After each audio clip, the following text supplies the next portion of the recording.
श्रीपादराजं शरणं प्रपद्ये. अध्याय 7. खगोलाचे वर्णन. श्रीपाद श्रीवल्लभ चरित्रामृताचा महिमा. पहाटे श्री तिरुमलदासांनी आपले आण्विक उरकून सांगण्यास सुरुवात केली. ते म्हणाले, अरे शंकर भट्टा, श्रीपाद वल्लभांचे दिव्य चरित्र अद्भुत, अतर्क्य व अपूर्व असे आहे. तुझ्यावर त्यांचा अपार स्नेह असल्या कारणाने त्यांचे दिव्य चरित्र लिखाण करण्याचे महत्भाग्य तुला लाभले आहे. असा हा दिव्य योग श्रींच्या संकल्पनेने तुला लाभला आहे. श्रीपादांचे एकाच वेळी अनेक ठिकाणी प्रकट होणे. नरसावधानी मृत्युमुखातून बाहेर पडल्यानंतर त्यांच्यातील आकर्षण शक्ती शेणावली. पूर्वी साधना करीत असताना ज्या मनुष्याचे ते ध्यान करीत तो कितीही दूर असला तरी आकर्षित होऊन त्याच्याजवळ येत असे, ती शक्तीसुद्धा आता शेणावली होती. जे लोक पूर्वी त्यांना घाबरत होते ते त्यांना आता अजिबात घाबरणासे झाले. वेळ पडल्यास त्यांचा उपहास करून त्यांना दुखवीत असत. त्यांची आर्थिक स्थितीसुद्धा खालावत चालली होती. 2 वेळचे पोटभर जेवणाची सुद्धा काही वेळ भ्रांत पडत असे. अशा कष्टमय अवस्थेत ते आक्रोश करीत घराबाहेर आले. त्यावेळी महाचार्य बापनाचार्यालू यांच्या नातवास कडेवर घेऊन आपल्या घराकडे जात होते. राजशर्माच्या घराकडून वळसा घेतल्यानंतर जो मार्ग येई तो थेट बापनाचार्यालूंच्या घराकडे जात असे. श्रीपाद बालपणी आपल्या घरापेक्षा अधिक वेळ आपल्या आजोबांच्या घरी राहत. श्री नरसिंह वर्मा व व्यंकटप्पा शेष्टी यांची सुद्धा घरे स्वच्छेने जात. श्रीपादांशी बोलावे असे नरसावधानींच्या मनात आले. त्या गोंडस आणि लढीवाळ अशा दिव्य बालकास एकदा तरी आपल्या कडेवर घेऊन लाड करावे असे त्यांना वाटले. नरसावधानींची दृष्टी श्रीपादांवर पडली. श्रीपादांनी नरसावधानींकडे पाहून मंद स्मित केले. ते स्मितहास्य अत्यंत मोहित करणारे होते. नरसावधानी भिक्षेसाठी श्रेष्ठींच्या घरी गेले. तेथे श्रीपाद श्रेष्ठींच्या मांडीवर खेळत असलेले दिसले. नरसावधानींकडे पाहून श्रीपाद मिश्किलपणे हसले. नरसावधानींनी भिक्षा घेऊन ते नरसिंह वर्मांच्या घरी गेले. तेथे त्यांना श्रीपाद नरसिंह वर्मांच्या खांद्यावर खेळत असलेले दिसले.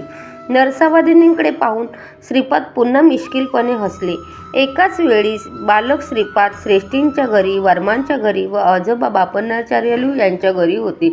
नरसावधानींना हे स्वप्न आहे का विष्णुमाया हे कळत नव्हते. गावातील लोक नरसावधानींचा छळ करू लागले. पादगया क्षेत्रातील स्वयंभू दत्ताची मूर्ती अदृश्य होण्यामागे नरसावधानींचा हात आहे अशी लोक निंदा करू लागले. या लोकनिंदेने पीडित होऊन नरसावधानी भ्रमिष्ठासारखे घरी परतले. त्यांना अशा स्थितीत पाहून त्यांची पत्नी अत्यंत दुःखी झाली. तिच्या मनातील वेदना प्रकट करण्यासाठी ती देवघरात गेली. तेव्हा तिने पाहिलेले दृश्य आश्चर्यकारक होते.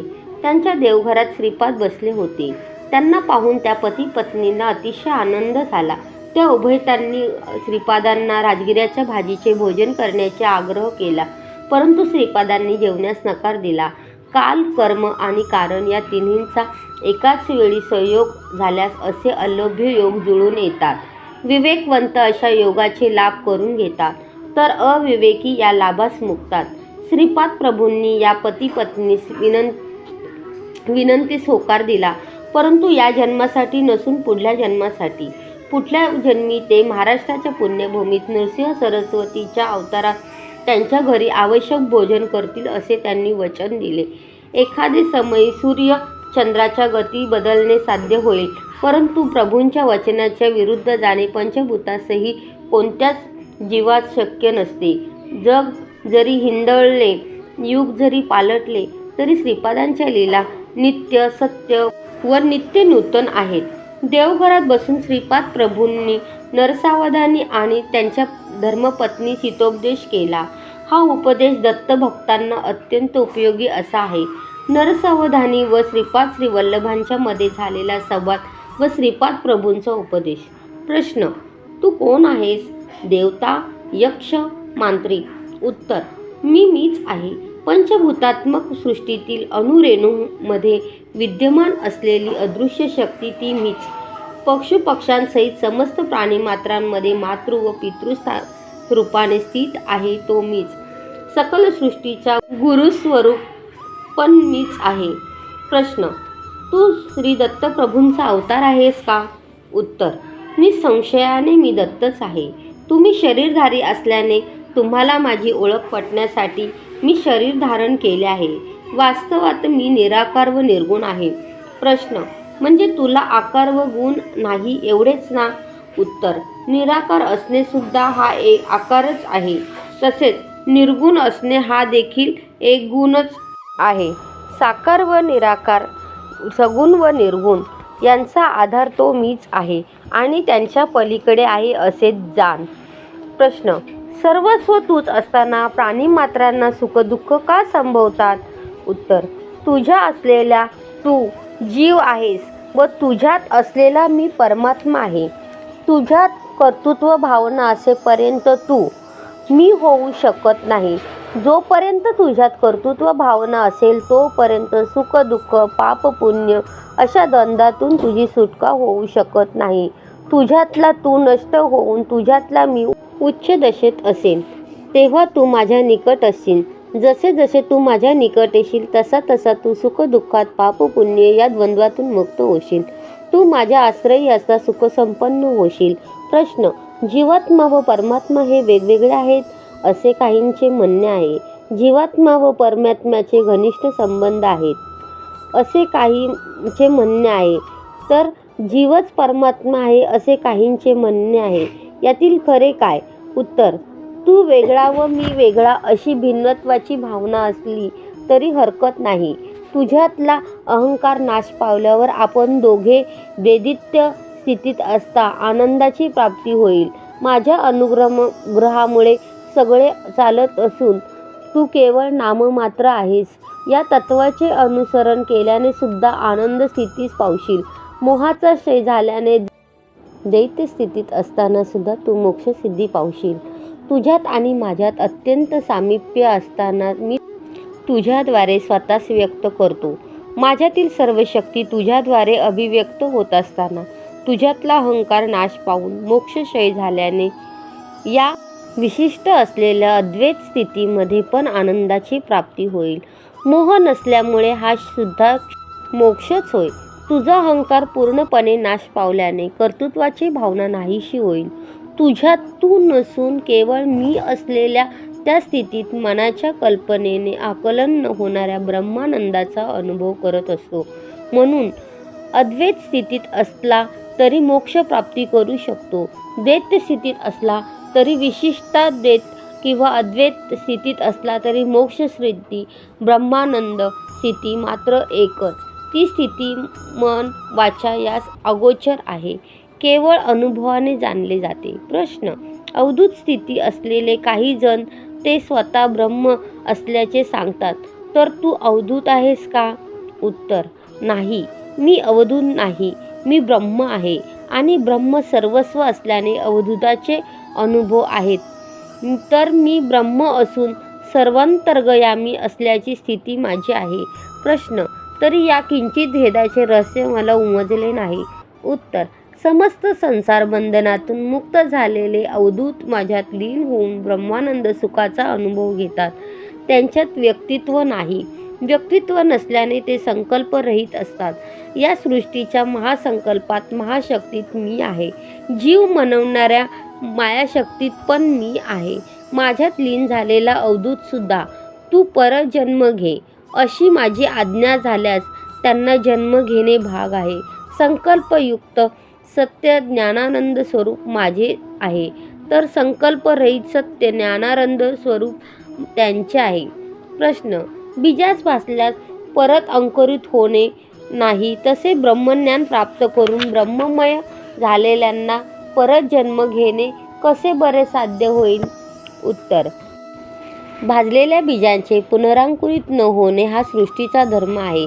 भाजलेल्या बीजांना पुनरांकुरित करणे हे सृष्टिकर्त्याचे शक्ती सामर्थ्य आहे. खरे पाहता माझा अवतार या सिद्धांताद्वारे सत्यधर्म निरूपण करण्यापूर्वी झाला आहे. प्रश्न: दत्तप्रभू श्रीपादा विवरण करावे. उत्तर: भूत भविष्य वर्तमान हे अवस्थात्रय तसेच सृष्टी स्थिती लय इत्यादी त्रयांचे अतिक्रमण करून वडील अत्रि महर्षी प्रसिद्ध झाले.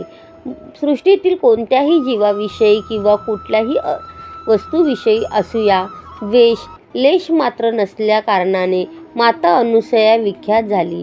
ब्रह्म, विष्णू, रुद्र यास आधार व अतीत असलेले त्या परमज्योती स्वरूपाचे दर्शन करण्यासाठी अत्रि महर्षींनी घोर तपश्चर्या केली. त्या परमज्योती स्वरूप परमात्म्याने आपल्या आत्मदृष्टीने सृष्टीतील प्रत्येक प्राण्यास व वस्तूस अवलोकन करून अनुग्रह करावा या हेतूने अनसूया मातेने तपाचरण केले होते. कर्मसूत्राप्रमाणे पाप-पुण्यास अनुसरून सुखदुःख प्राप्त होत असल्या कारणाने महापापाचे फळ स्वल्प व स्वल्प पुण्याचे फळ अधिक व्हावे या संकल्पाने अनसूया प्रार्थना करीत असे. कठीण अशा लोहखंडास जिवंत व खाण्यास योग्य अशा चण्यामध्ये आपल्या तपोबलाने मातेने रूपांतर केले. खनिजातील चैतन्य निद्रावस्थेत असते. तरुगुलममध्ये अर्ध निद्रावस्थेत असते. पशुमध्ये पूर्ण चैतन्याची स्थिती असते. खनिज म्हणजे जन्मास येऊन मरण पावणे, नंतर वृक्षेतर जन्म घेऊन, तदनंतर पशुजन्म पावून शेवटी मनुष्य जन्म घेतलेल्या मानवाने विवेक, ज्ञान व वैराग्यवंत होऊन त्याच्यात सुप्त असलेल्या परमशक्ती जागृत करून मोक्ष प्राप्त केला पाहिजे. प्रकृतीतील परिणामक्रमाचा धर्म परमात्म्याच्या अनुग्रहाने बदलू शकतो, असे मातेने सिद्ध केले. त्रिमूर्तीच्या रूपात असलेले चैतन्य जागृत अवस्थेत असल्या कारणाने निद्रावस्थेतून बदलून त्यांना लहान बालकांचे रूप दिले. त्रिमूर्तीच्या शक्ती एकवटून अनघादेवी रूप धारण केले. दत्तात्रयांचा अवतार घेऊन त्यांनी अनघादेवीचा अर्धांगिनी म्हणून स्वीकार केला.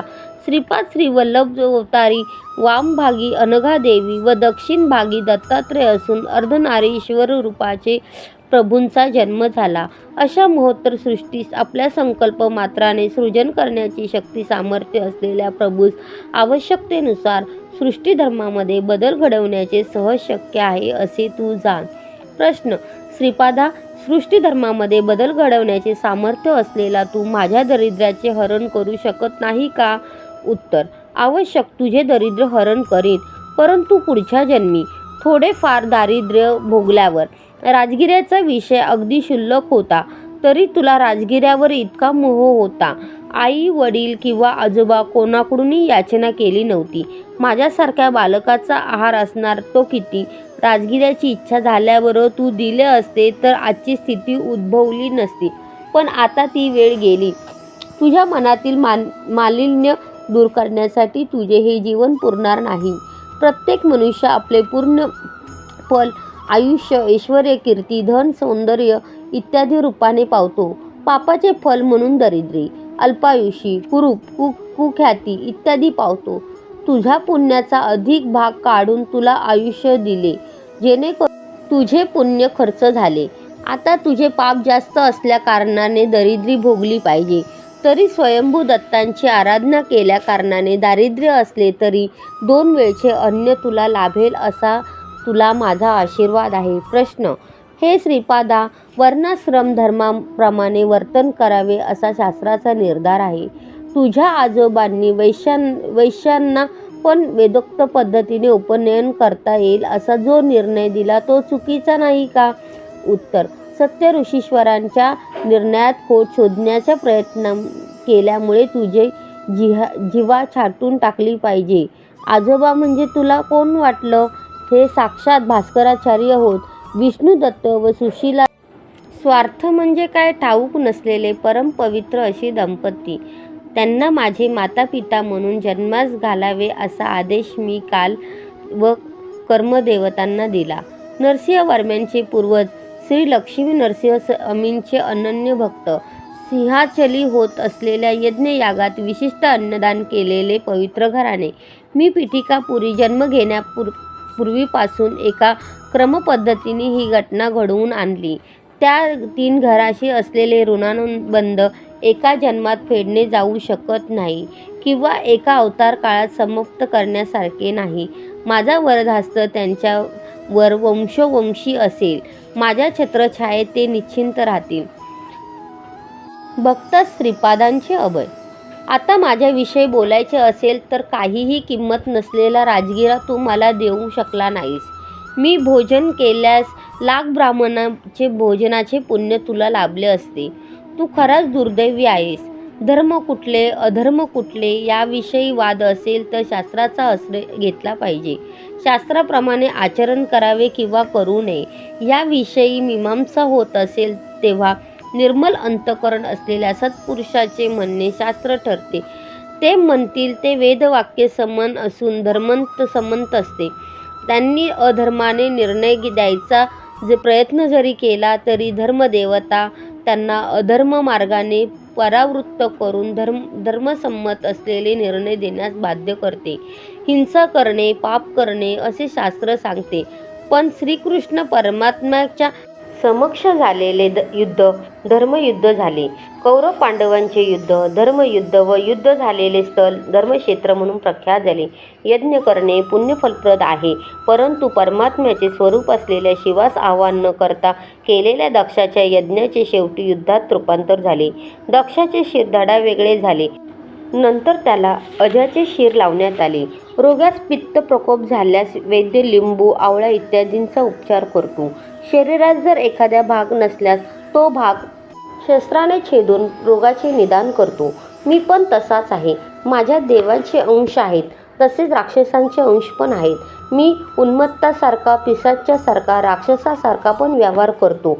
माझ्या अंतर्गत जीवनाविषयी अत्यंत करुणा असल्यामुळे तुमचे स्वभाव तुमचे शुभाशुभ कर्म यास अनुसरण मी वर्तन करीत असतो. अनन्य शरणागत झालेल्या माझ्या भक्तांचे हात मी सोडित नाही. दूरदेशी असलेल्या माझ्या भक्तास माझ्या क्षेत्री आणतो. ऋषीचे कुळ व नदीचे मूळ विचारू नये. आदी पराशक्ती कन्यका परमेश्वरी वैश्य कुळात अवतरण झाले नाही का? सिद्ध असलेल्या मुनी वैश्य मुनी नाहीत का? ब्राह्मण क्षत्रिय वैश्य नव्हे तर शूद्र जरी निष्ठेने नियम पालन करणारा असेल तर वेदोक्तोपनयनास अधिकारी आहे. उपनयन संस्काराचे तिसरे नेत्र म्हणजे ज्ञानचे नेत्र उघडले पाहिजे. अंतःकरण शुद्ध होऊन ब्रह्मज्ञानात मन मग्न झाले पाहिजे. तुझे मन शाकज्ञानाविषयी पूर्णपणे मग्न झाले आहे. ब्रह्म हे काय बाजारात विकत मिळणारी वस्तू आहे का? या जन्मी ब्राह्मण म्हणून जन्मास आलेला पुढच्या जन्मी चांडाळ जन्म पाहू शकतो. तसेच या जन्मी चांडाळ म्हणून जन्मास आलेला पुढच्या जन्मी ब्राह्मण म्हणून जन्मास येऊ शकतो. ब्रह्मवस्तू कुल मत देश काल यांच्या अतीत असलेले रहस्य आहे असे तू जाण. देव भावप्रिय असून बाह्यप्रिय नाही. तुझ्या भावास अनुसरून देव कार्य करीत असते. ब्रह्मज्ञानाचा उपदेशा करीत असताना मी ब्राह्मण असतो. भक्तांचे योगक्षेम व अनुग्रह करण्यासाठी दरबारात असतो तेव्हा क्षत्रिय असतो. प्रत्येक जीव आपापले पापपूर्ण कर्माप्रमाणे फळ पावतो. प्रत्येक जीवाचा लेखाजोखा माझ्याजवळ आहे. तोलून मापून पाप पुण्याचे फल वाटप करताना मी वैश्य आहे. भक्ताचे कष्ट आपल्या शरीरावर घेऊन त्याच्यावर सुखशांती प्रदान करण्याचा सेवाधर्म मी धारण केलेला असता शूद्र असतो. जीव मृत्यू पावल्यावर चित्ताग्नी देऊन त्याच्या भस्मीभूत करून उत्तम गती प्राप्त करून देत असताना मी डोम असतो. आता तू मला सांग, मी कोणत्या कुळाचा आहे? प्रश्न. श्रीपादा, क्षमा करा, मी अज्ञानी आहे. आपण साक्षात दत्तप्रभू आहात. समस्त जीवांचा आश्रय तूच आहेस. खरे पाहता या सृष्टीची रचना कशी झाली याचे विवरण करून मला कृतार्थ करावे. लोकालोक वर्णन. उत्तर. आजोबा, स्वर्गात 88,000 गृहस्थ मुनींचा वास असतो. पुनरावृत्ती होणे त्यांचा धर्म असून धर्मप्रचारासाठी बीज रूपाने ते विद्यमान असतात. परमात्म्याच्या अनिर्वचनीय अशा शक्तींच्या एका स्वल्प अशा अंशाने जगतसृष्टी रचण्यासाठी ब्रह्मदेवाची उत्पत्ती झाली. परमात्म्यापासून क्रमाने सर्वव्यापी असलेले जल निर्माण झाले. परमात्म्याच्या तेजाने त्या जलात कोट्यावधी सूर्यकांतीयुक्त अंड उत्पन्न झाले. त्या अंडात एक अंड आपण निवास करीत असलेले ब्रह्मांड आहे. त्यातील आतले भाग अंधकारमय असून तेथे परमात्म्याचे तेज मूर्तिमान झाल्याने अनिरुद्ध हे नाव विख्यात झाले. त्या अंड्यातील अंधकार परमात्म्याने आपल्या तेजाने नाहीसा केला. हिरण्यगर्भ, सूर्य, सविता, परज्योती अशा अनेक संज्ञांनी वेदांत त्याचे वर्णन आले आहे. त्रेतायुगात पीठिकापुरात भारद्वाज महर्षींनी एक कोटी ब्रह्मांडात भरलेल्या दत्तात्रयाच्या तेजास उद्देशून सावित्रीकाठकाचे आयोजन केले होते. सत्यलोकात निरामय स्थान नावाचे एक स्थान आहे. त्रिखंड सोपानात वसू रुद्रादित्य नावाने पितृगणांचा येथे वास आहे. निरामय संस्थानाचे संरक्षण म्हणून ते कार्य करतात. कारण ब्रह्मलोक म्हणवणाऱ्या या स्थानात चतुर्मुख ब्रह्माचे निवासस्थान आहे. त्यास विद्यास्थान किंवा मूल प्रकृती स्थान असे जाणले जाते. त्यावर प्रख्यात असलेले श्रीनगर आहे. त्याच्यावर महाकैलास, त्यावर कारण वैकुंठ आहे. सत्यलोकात पुराणपूर नावाचे विद्याधर स्थान आहे. तपोलोकात अंजनवातीपूरमध्ये साध्यांचा वास आहे. जनलोकात अंबावतीपूर येथे सनक-सनंदित ऋषींचा निवास आहे. महर्षी लोकात ज्योतिष्मपुरामध्ये सिद्धाधिगणांचा वास आहे. स्वर्गलोकात अमरावतीपुरामध्ये देवेंद्रादी देवता गणांचे वास्तव्य आहे. खगोलाशी संबंधित ग्रह नक्षत्री असलेले भुवलोकात रथपुरामध्ये विश्वकर्मा नावाच्या देवशिल्पीचा वास आहे. आजोबा भूलोकात 2 भाग आहे. मानवाचा निवास असलेल्या एका भागास भूगोल असे म्हणत. ह्याच्याशिवाय महाभूमी म्हणवणारा दुसरा भाग आहे. ही महाभूमी भूलोकाच्या दक्षिणेस 5 कोटी ब्रह्मांड योजने दूर स्थित आहे. मृत्यूलोक म्हणजे भूलोक व भूर्वलोक असून त्यात महाभूमीचा समावेश आहे. पाताळात अतल, वितल, सुतल, रसातल, तलातल, महातल आणि पाताळ अशा प्रकारचे 7 लोक आहेत. थोडक्यात यास स्वर्ग, मृत्यू, पाताळ असे म्हणत. आपण राहतो या भूगोलाच्या खालच्या बाजूस महाभूमी आहे, जिच्या मध्यभागात उंचवटा असून चक्राकार आहे. त्यामुळे त्याच्या उपरातिलावर सूर्य, चंद्र सदैव झळकत असत. सतत प्रकाशमान असल्या कारणाने तेथे कालमानाचे निर्णय नाही. या महाभूमीवर सप्तसमुद्र, सप्तद्वीप आहेत. जम्बूद्वीप या महाभूमीवर आहे. भूलोक व भूर्लोक यांची संयुक्तता संज्ञा मृत्यूलोक असे आहे. भूलोकात महाभूमी व भूगोल असे 2 प्रकार आहेत. सृष्टीच्या प्रारंभी समस्त लोक जलमय होते. प्रजापतीने सृष्टी रचण्याच्या हेतूने तपाचरण केले तेव्हा जलावर तरंगत असलेले पुष्कर पर्णाचे दर्शन झाले. प्रजापतीने वराह रूप धारण करून पुष्कर पर्णाजवळ पाण्यात बुडी मारली. खाली त्यास महाभूमी आढळली. तेथून थोडी ओली माती काढून आपल्या धारदार सुळ्यांनी त्या मृत्तिकेचे 2 भाग पाडले. एक भाग पाण्यावर आणून पुष्कर पर्णावर ठेवल्याने पृथ्वी झाली. आजोबा ह्याला भूगोल असे म्हणत. महाभूमीपासून भूगोलाचे अंतर 5 कोटी ब्रह्मांड योजने आहे. महाभूमीचा विस्तार 50 कोटी योजने आहे. जम्बूद्वीप नावाचे द्वीप या महाभूमीवर आहे. त्याच्यात 9 खंड आहेत. देवखंडी देवता, गर्भस्थखंडी भूतांचा निवास आहे. पुरुषखंडी किन्नर, भारतखंडी मानव, शरभखंडी सिद्ध, गंधर्वखंडी गंधर्व, ताम्रखंडी राक्षस, शेरूखंडी यक्ष व इंदुखंडी पन्नागणाचा निवास आहे. महाभूमीवर असलेल्या जम्बूद्वीपाच्या दक्षिणेस असलेल्या भरतखंडी भरतपुरी वैवस्वत मुनी भूऋषी व मानवासमवेत राज्य करीत आहेत. महाभूमीवर जम्बूद्वीप असल्याप्रमाणे भूगोलावर सुद्धा जम्बूद्वीप आहे. माझा श्रीपाद श्रीवल्लभ अवतार पीठिकापुरी होण्या अगोदर 100 वर्षापूर्वी या महाभूमीत माझे आगमन झाले. महाभूमीवर असलेल्या जम्बूद्वीपाचा विस्तार लक्ष ब्रह्मांड योजने आहे. जम्बूद्वीपावर केवळ भरतखंडी वैवस्वत मनु आहेत. इतर खंडात देवयोनी वास आहे. कोवळ्या उन्हासारखा प्रकाश असून तेथे दिवस किंवा रात्र याचा भेद नाही. लवण समुद्राची लक्ष योजने, लक्षद्वीपाची 2 लक्ष योजने, इक्षुरस समुद्राची 2 लक्ष योजने, कुशद्वीपाची 4 लक्ष योजने, सुरा समुद्राची 4 लक्ष योजने, क्रोचद्वीपाची 8 लक्ष योजने, सर्पी समुद्राची 8 लक्ष योजने, शाकद्वीपाचे 16 लक्ष योजने, दधी समुद्राचे 16 लक्ष योजने, शल्मली द्वीपाची 32 लक्ष योजने, क्षीर समुद्राची 32 लक्ष योजने, पुष्कर द्वीपाची 64 लक्ष योजने, शुद्ध जल समुद्राची 64 लक्ष योजने, चलाचल पर्वताची 128 लक्ष योजने, चक्रावळी पर्वताचे 256 लक्ष योजने, लोकालोक पर्वताचे 512 लक्ष योजने, तपोभूमीची 1250 लक्ष योजने असा विस्तार आहे. लोकालोक पर्वताच्या पलीकडे सूर्य रश्मी जाऊ शकत नाही, म्हणून लोकालोक पर्वत व अंडाभिंती म्हणजेच भित्ती म्हणजे भिंत यामध्ये अंधकार पसरलेला असतो. अंडाताचा विस्तार कोटी योजने. वराह अवतारात किंवा नृसिंह अवतारात भूमीस व्याप्त करणारे असे अवतार नाहीत. वराह म्हणजे सुकर नसून एक सुळा असलेला खडक मृग आहे. द्वीपाधी देवतांचे दर्शन. महाभूमीत असलेल्या जंबूद्वीपाचे स्वयंभू मनूने चक्रवर्ती म्हणून प्रथम पालन केले. त्यांचे 7 पुत्र 7 द्वीपांचे अधिपती झाले.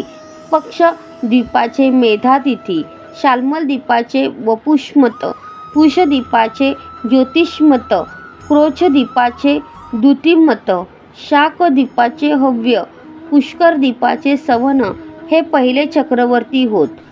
प्लक्ष द्वीपातील चातुर्वर्ण आकर्य, कुरर, विदक, भाविन या नावाने प्रसिद्ध आहेत. चंद्राकृतीत असलेले विष्णू त्याचे आराध्य दैवत आहेत. शाल्मक द्वीपी कपिल, चारणक, पीत व कृष्ण असे 4 वर्ण आहेत. याचे आराध्य देव विष्णू आहेत. कुश द्वीपात दमी, शुमी, स्नेह व मदेह असे 4 वर्ण असून आराध्य दैवत रुद्र आहेत. शाक द्वीपात मागध, मानस व मंद असे वर्ण असून सूर्यभगवानाची ते उपासना करीत. पुष्कर द्वीपातील मात्र चातुर्वर्ण नाही. सगळे देवतांचे सारखे रोग व शोकमुक्त असून आनंदाने कालक्रमण करतात. त्यांचे आराध्य दैवत ब्रह्मा आहे. आपल्या भूगोलात जंबद्वीपामध्ये भारतवर्ष, किपुरुष वर्ष, हरिक वर्ष, केतुमाल्य वर्ष, इलावृत्त वर्ष, भद्राश्व वर्ष, रम्यक वर्ष, हिरण्यक वर्ष, कुरुवर्ष या नावाचे भाग आहेत. महाभूमी गोलाकार असून मध्यभागी कासवाच्या पाठीप्रमाणे उंच आहे. या उंचवट्यास भूमंडळ असे म्हणतात. भूगोल मात्र लिंबासारखे असते. महाभूमी मेरुरेखेस वळसा घेऊन ब्रह्मांडाच्या टोकापर्यंत व्यापून आहे. भूगोल मात्र ज्योतिषचक्राच्या समान अंतरावर मध्यभागी स्थित आहे. महाभूमीच्या मध्यभागी असलेले मेरुरेखेचे भोवती जंबूद्वीप आहे. त्यांच्या भोवती 7 समुद्र द्वीपादी आहेत.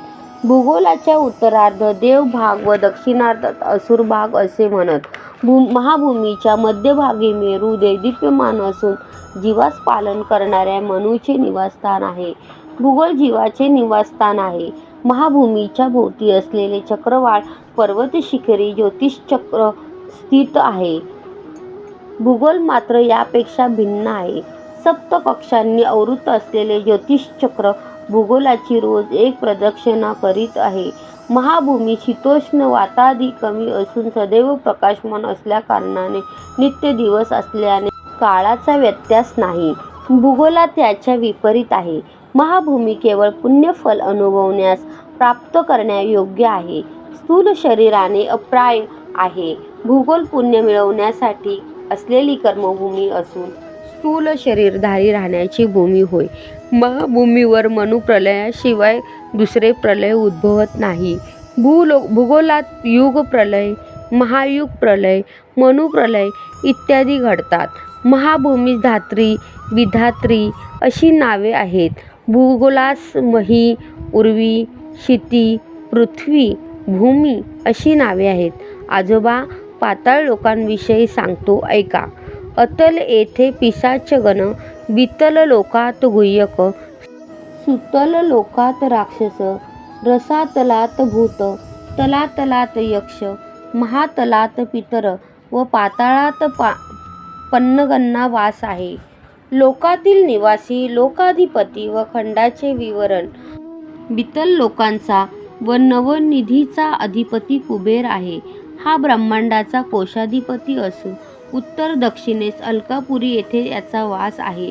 वितल लोकांच्या मेरूच्या पश्चिमेस योगिनीपुरात मय राहतो. हा राक्षसांचा शिल्पी असून त्याने त्रिपुरासुरास आकाशात उंच विहार करण्यास योग्य असे त्रिपुर निर्माण करून दिले. सुतलातील वैस्तवपुरात यमाचे आधिपत्य आहे. हा दक्षिण दिशेचा अधिपती आहे. या नगरात प्रवेश करण्यापूर्वी अग्निहोत्रा नदी आहे. या नदीस वैतरणी असे म्हणतात. पुण्यवंतास ही नदी सुलभ रीतीने ओलांडता येते, तर पापात्म्यास अति कष्टदायक ठरते. रसतला नगरात पुण्यनगर येथे नैऋत्य नावाचा दैत्य राज्य करतो. हा नैऋत्य दिशेचा अधिपती आहे. तलातल लोकात धनिष्ठापुरात पिशाच्च गणाबरोबर वेताळांचे राज्य आहे. महातलात कैलासपुरी सर्वभूत गणांसहित कात्यायनीपती ईशान आहे. तो ईशान्य दिशेचा अधिपती होय. पाताळात वैकुंठ नगर आहे. त्यात श्रीमन्नारायण पाताळात असलेल्या असुरसहित वासुकी इत्यादी सर्पश्रेष्ठांबरोबर शेषशायी होऊन विराजमान आहेत. या श्वेतद्वीपातील असलेले कार्यवैकुंठ असे म्हणत. पाताळ लोकात त्रिखंड सोपान आहे. प्रथम खंडात अनंग जीवाचा निवास आहे. द्वितीय खंडात प्रेतगणांचा वास आहे. तृतीय खंडात यातनामय शरीर प्राप्त झालेले जीव दुःखाने आक्रोश करीत असतात. महाभूमीमध्ये सप्तसमुद्र सप्तद्वीपे आहेत. त्याच्या मध्यभागी जंबूद्वीप आहे. जंबूद्वीपाचे 9 खंडांमध्ये विभाजन झाले असून दक्षिणेस असलेल्या खंडास भरतखंड असे म्हणत. भरतखंडात भरतपूर येथे स्वयंभू मनु राहत असे. अनेक पुण्यजीव ऋषी इत्यादी स्वयंभू मनुच्या राज्यात वास करीत. ते लोकांचे तसे धर्माचे पालन करीत. महाभूमीवर सप्तद्वीपाभोवती चराचर चक्रवाळ लोकालोक असे पर्वत स्वर्गलोकापर्यंत व्यापून आहेत. हे कांतिकिरणास आपल्यामधून कधीच प्रसारित होऊ देत नाही. महाभूमीच्या खाली 7 अधोलोक आहेत. यास सप्त पाताळ असे म्हणतात. अतल लोकात पिशाचाचाच निवास आहे. वितल लोकात अलकापुरीत कुबेर असतो आणि योगिनीपुरात राक्षसांसमवेत मय असतो. सुतल लोकात राजा बळी आपल्या परिवारासह असतो. वैवस्वतपुरात यमाचे निवासस्थान असून येथील नरकात पापी जीव यातना भोगतात. रसातल लोकात पुण्यपूर येथे निवृत्तीभूत गणासहित निवास करतो. तलातल लोकात धनुष्टीपुरात वेताळ राहतो व कैलासपुरी रुद्र. महातलात पितृदेवांचा वास आहे. पाताळात श्वेताद्वीप वैकुंठ आहे. यात नारायणाचा निवास आहे. मेरूस लागून अधोभागी अनंगजीव प्रेतगण व यातनादेह असतात. निरालंब सूचक्रस्थानात महापातकी असतात. भोजनांती रोरवे अपुण्यनिलये पद्मभूतम निवासिनम आर्थिनामम उदकम दत्तमोक्षम प्रतिष्ठिते. म्हणून उत्तरोपोषणात यांना उदक प्रदान करीत असतो. लोकांचे नाव त्यांचे विस्तार विवरण. भूलोकात असलेले भूगोल व महाभूमी भिन्न आहेत हे स्पष्टपणे समजून घे. भूगोल बिंदूच्या ध्रुव स्थानापर्यंत प्रदेशात मेरू रेखेस प्रकाशमान करणारे सूर्यलोक होय. हे सूर्यदेवतेचे लोक असून सूर्यमंडल नव्हे. याचप्रमाणे चंद्रलोक, अंगारलोक, बुधलोक, गुरुलोक, शुक्रलोक, शनेश्वरलोक, राश्यादी देवतालोक, नक्षत्र देवतालोक, सप्तऋषीलोक, ऊर्ध्वलोक असे आहेत. याशिवाय आणखीन अवांतर लोक सुद्धा आहेत. भूमध्यबिंदूपासून सूर्यलोक लक्ष ब्रह्मांड योजने आहे. हे सूर्यग्रहाचे अधिपती असलेले सूर्यदेवतेचे स्थान आहे. भूमध्यबिंदूपासून चंद्रलोक 2 लक्ष ब्रह्मांड योजने, अंगारक लोक 3 लक्ष ब्रह्मांड योजने, बुधलोक 5 लक्ष ब्रह्मांड योजने, गुरुलोक 7 लक्ष ब्रह्मांड योजने, शुक्रलोक 9 लक्ष ब्रह्मांड योजने, शनेश्वर लोक 11 लक्ष ब्रह्मांड योजने, रश्यादी देवता लोक 12 लक्ष ब्रह्मांड योजने, नक्षत्रादी देवता लोक 13 लक्ष ब्रह्मांड योजने, सप्तऋषी लोक 14 लक्ष ब्रह्मांड योजने, ध्रुव लोक 15 लक्ष ब्रह्मांड योजने. याप्रमाणे भूमध्यबिंदूपासून विविध अंतरावर स्वर्गलोक, महरलोक, जनलोक, तपोलोक, सत्यलोक आहेत. भूमध्य बिंदूपासून ब्रह्मांडाभोवती भिंतीसारखे म्हणजे अंडांतापर्यंत 24,50,00,000 ब्रह्मांड योजनेचे अंतर आहे. भूलोक, भूर्वलोक व सर्वे लोक प्रलयकाळी नाश पावतात. सर्व लोकांवर महरलोक थोडेफार नाश पावून थोडे स्थिर राहतात. त्यावर असलेले जन, तप व सत्यलोक ब्रह्माच्या आयुष्याच्या अंती नाश पावतात. स्वर्ग म्हणजे स्वर्गलोक, महरलोक, जनलोक, तपोलोक, सत्यलोक व अंडांतरापर्यंतचा प्रदेश. दत्त म्हणजे कोण? आजोबा दत्त तत्व तुम्हाला अनुभवायचे असेल तर लक्ष वेळा जन्म घेतले पाहिजेत. कोट्यानुकोटी ब्रह्मांडास व्याप्त करून त्यांचे अतिक्रमण करून असलेले एकमेव तेजोमहारशी म्हणजे दत्त असे समज. ते दत्त प्रभू तुझ्यासमोर असलेले श्रीपाद श्रीवल्लभ आहेत असे जाण. श्रीचरणांनी केलेला हितोपदेश ऐकून नरसावधानी व त्यांची पत्नी चकित झाली. 1 वर्षाच्या बालकाने साधिकाराने एवढे महत्त्वपूर्ण गहन असे विषय सांगणे व स्वतः दत्त असल्याचे निरूपण ऐकल्यावर नरसावधानी व त्यांच्या पत्नीस राहवले नाही. ते ढसाढसा रडू लागले. त्या दिव्य शिशूचे श्रीचरणांचा स्पर्श करावा अशी इच्छा व्यक्त केली. त्या श्रीपादांनी नकार दिला. नरसावधानी व त्यांची पत्नी जागच्या जागी खिळून राहिले. श्रीपाद प्रभू पुढे म्हणाले, मी दत्त आहे. कोट्यानुकोटी ब्रह्मांड व्याप्त असलेले एकमेव तत्व मीच आहे. दिक हेच वस्त्र म्हणून दिगंबर आहे. जे कोणी त्रिकरण शुद्धीने दत्त दिगंबर, श्रीपाद श्रीवल्लभ दिगंबरा, नृसिंह सरस्वती दिगंबरा म्हणून भजन कीर्तन करतात तेथे मी सूक्ष्म रूपाने सदैव असतो. माझे मातामह असलेले श्री बापनार्य परप्रांतातून पादगया क्षेत्री श्राद्धादी कर्म करण्यास आलेल्या लोकांस सेवाभावाने भोजन व राहण्याची सोय करीत असतात. काही लोकांनी आक्षेप घेतला, कोठे आहे तुमचे स्वयंभू दत्त? आदृश झाले ना? तेव्हा श्रीपाद म्हणाले, तो दत्त मीच आहे. मी जन्म घेतलेल्या पवित्र गृहात राहण्यास आलेले नक्कीच पवित्र होतील. पितृदेवांस अवश्य पुण्य लोकांची प्राप्ती होईल. जीवित लोकांचे जीवाचे तसेच मरण पावलेल्या जीवांचे योगक्षेम वाहन करणारा प्रभू मीच आहे. मला जन्म मरण दोन्ही समान आहेत. तरी तू स्वयंभू दत्ताची आराधना केल्याचे फळ हेच का अशी व्यथा तुझ्या मनात आहे. तुझ्यावर आलेले आळ नाहीसे करण्यास स्वयंभू दत्ताचे दर्शन शीघ्र होईल आणि मूर्ती प्रतिस्थापना होईल. तुला मी आयुष्य दिले, दत्त ध्यानी असू दे. पुढच्या जन्मी तुला अनुग्रह होईल असे आश्वासन देतो. या जन्मी माझ्या पदकास स्पर्श करण्याचा महापुण्य तुला नाही.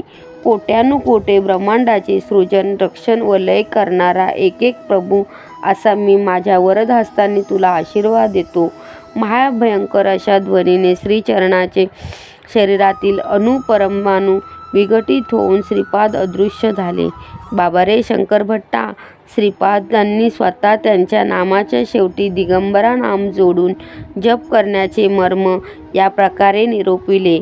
त्याचे सर्व व्यापक तत्व, निराकार असलेले ते तत्व साकार रूपात असे अवतरित झाले हे आपल्या कल्पनेच्या बाहेर आहे. लहान मुलांच्या रूपाने गोंडस रूप धारण करून आलेल्या या जगतप्रभूच्या लहानपणापासून करीत असलेल्या लीलांना अंत कोठे? श्रीपाद श्रीवल्लभांचा जय जयकार असो. फलश्रुती: अज्ञान निवृत्ती, विवेक प्राप्ती.